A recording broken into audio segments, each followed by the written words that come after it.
Hello friends नमस्कार welcome back to my channel. आज video रे आमे जानिबा स्लीव डिजाइन देखंतु एटा केमती बनी छी स्लीव। तो फ्रेंड्स आज वीडियो रे जानिबा याकू आमे केमती तैयारी करिबा। तो स्लीव्स कटिंग करिबा पूर्वरु आमे देखंतु बैक पार्ट को एमती मापी नबा। देखंतु स्लीव्स रो आमे जो चौड़ाटा नियंती सेटा केमती नबा ना बैक पार्ट को एमती मापी नबा। ए तार आर्म होल जगह को एमती करके मापी नबा जहाँ भी हेबो आउ 1 इंच प्लस करके आउ स्लीव रो चौड़ा नबा। देखंतु सेठी आमे 8.5 इंच पाइथिले एठी 1 इंच प्लस करके 9.5 इंच रो स्लीव रो चौड़ाटा रखिबा। एमती करके सबु साइज रो स्लीव कटिंग करिबा पई आमे एमती ही माप करके ब्लाउज रो बैक साइड को मापी नबा आउ एमती करके आउ हाथ कटिंग करिबा। तो एठी देखंतु 3 इंच रे डाउन कली हाथ भीतर को 2.5 इंच पर्यंत सीधा मार्क कर देली। तापरे ए ऊपर 2 इंच रे मार्क करके आमे स्लीव रो शेप दे नबा। स्लीव एठी मोर रेडी रहिबो 5 इंच तो 1 इंच प्लस करके 6 इंच रो स्लीव रो लंबा नै छी। एटा देखंतु मोहरी तारो 6 इंच अछि आउ 2 इंच एक्स्ट्रा मार्जिन कला पर एठी लाइन टाणी की प्रथमे मिसै नबा आउ याकू कटिंग कर दबा। तो फ्रेंड्स यही यारो बैक डिजाइन मध्य चैनल रे अपलोड अछि आपण माने ताकू देखि परिबे। देखंतु एटा बिना अस्त्र रे ब्लाउज तैयारी होछि। देखंतु एठी ऊपर ए मोहरी साइड रो ऊपर को 1.5 इंच रे मार्क करिबा आउ एपर साइड रे 2.5 इंच रे तापरे एमती ताकू शेप दे नबा। देखंतु एबे याकू कटिंग कर नबा। ए बंद जो बंद साइड अछि ताकू खोली नबा। तापरे जेमती हमें ड्रॉ कर छेठी से ड्रॉ को देखि कि आउ एमती राउंड करिकी कटिंग कर देबा। देखंतु कटिंग हे गला। ये हमरो एबे दीटा पार्ट हे गला। देखंतु दीटा पार्ट हे गला।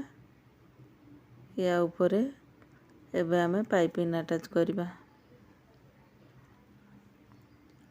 देखंतु एठी मु पाइपिंग नै जाइछि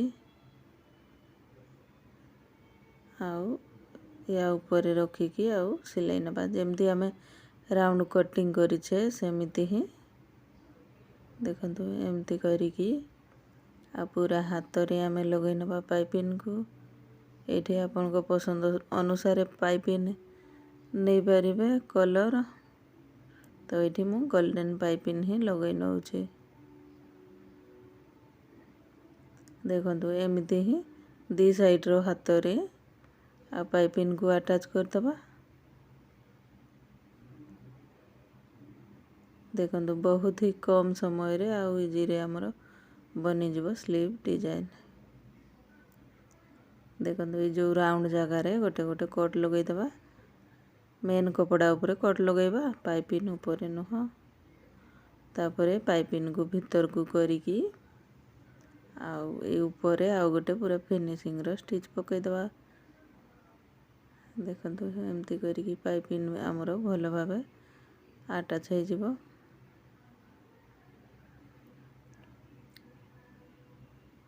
देखंतु बहुत ही कम समय रे मात्र 5 मिनिट रे आपण डिजाइनर स्लीव तैयारी करि परिबे। एमती डेली यूज ब्लाउज रे एमती सब पाइपिंग लगै की ताको डिजाइन करि परिबे। देखंतु एठू कपड़ाटा एटा बाहरी थिला हाथरू ताको मु एठी जॉइंट करिकी आउ अटैच कर नेउछि। देखंतु एठी ते याकू एबे हमें सेट करिबा। हाथर ऊपर मार्क कर नबा 4 इंच रे 4 इंच रे रखी की एठी सेट कर नबा। देखंतु एमती करिकी तापरे 2 सुत छाड़ी की पुणी आ गोटे सिलाई पकै नबा।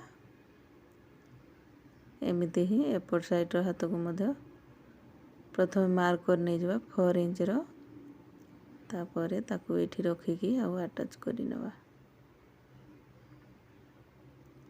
देखंतु एमती करिकी ताकू अटैच कर नबा। देखो केते कम समय रे इजी बनीगला आमर डिजाइनर स्लीव्स। तो फ्रेंड्स आपण माने मध्य थरे ट्राई करिवे स्लीव डिजाइन को। आ वीडियो केमती लागिला कमेंट करिके जणेबे।